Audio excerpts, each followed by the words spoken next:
কিন্তু কতটা সত্যি? প্রেমানন্দ মহারাজ কি সত্যি অসুস্থ, নাকি তিনি সম্পূর্ণভাবে সুস্থ আছেন, কোনটা? এই বিষয়টিকে নিয়ে সম্পূর্ণ সোশ্যাল মিডিয়া তথা সমগ্র জায়গায় ভাইরাল, তাকে নিয়ে চর্চা হচ্ছে।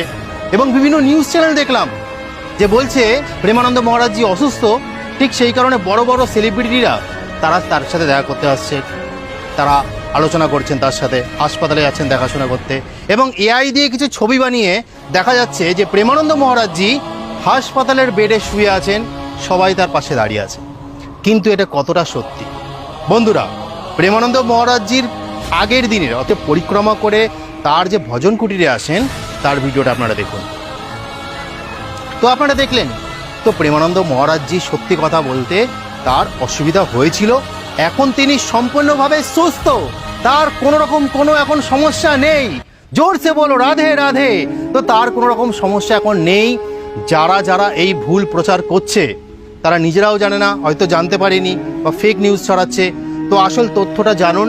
আর আমরা কিছুদিন পরেই প্রেমানন্দ মহারাজজির কাছে যাচ্ছি, বৃন্দাবনে যাচ্ছি, সেখানে গিয়েও আমরা জানতে পারবো যে আসলে কি। কারণ আমার একটা বন্ধু এই আশ্রমেই থাকে, সেবা করে, তো তার সাথে আমি যোগাযোগ করতে পারছি না। কারণ যোগাযোগ করতে পারছি না তার কারণ হলো যে ফোন যাচ্ছে না। তো সেই কারণে আমি ঠিকভাবে খোঁজ নিতে পারছি না। তো আমি যাব, তো গিয়ে প্রেমানন্দ মহারাজের সাথে সাক্ষাৎ করব এবং আপনাদেরকে জানাবো যে সত্যি কোনটা। আমি আছি সেই পবিত্র দিব্যভূমি হরিদ্বারে। সেই হরিদ্বারে যদি কোনো রকম প্রেমানন্দ মহারাজজির অসুবিধা হয়েও থাকে, তাহলে আমি মা গঙ্গার কাছে প্রার্থনা করতে চাই। আপনারা জানেন যে এখান থেকে মাত্র 200 কিলোমিটার দূরে গঙ্গোত্রী আছে, যেখান থেকে গঙ্গার উৎপত্তি হয়েছে। তাই মা গঙ্গা বয়ে চলেছে। দীপাবলির জন্য এই গঙ্গা সংস্করণের কাজ চলছে, পরিষ্কার করা হচ্ছে বিভিন্ন, যাতে মানুষ ঠিকমতো এই দীপাবলিটা উদযাপন করতে পারে, গঙ্গায় আরতি করতে পারে এবং গঙ্গায় প্রদীপ বিভিন্ন স্নান আদি থাকে সেগুলো করতে পারে। তো সেই কারণে আমরা কাজ চলছে এখনও গঙ্গা, সেই জন্য এখন জলটা শুকনো আছে হরিদ্বারের, কাজ চলছে বলে।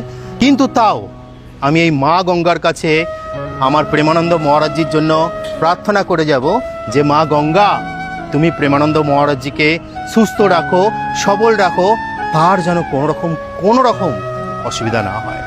এখনও বহু বছর দরকার এই সমাজকে সংস্করণ করবার জন্য, এই সমাজকে সঠিক দিশা দেখাবার জন্য। সেটা প্রেমানন্দ মহারাজ অবিরাম করে চলেছেন।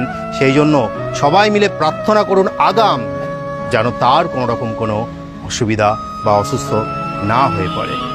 তো আপনারা জানলেন যে প্রেমানন্দ মহারাজ এখন সম্পূর্ণ সুস্থ আছে, এটা সবচেয়ে খুশির খবর। আনন্দ করুন, উদযাপন করুন, খুশিতে থাকুন, আনন্দে থাকুন। হরে কৃষ্ণ, রাধে রাধে।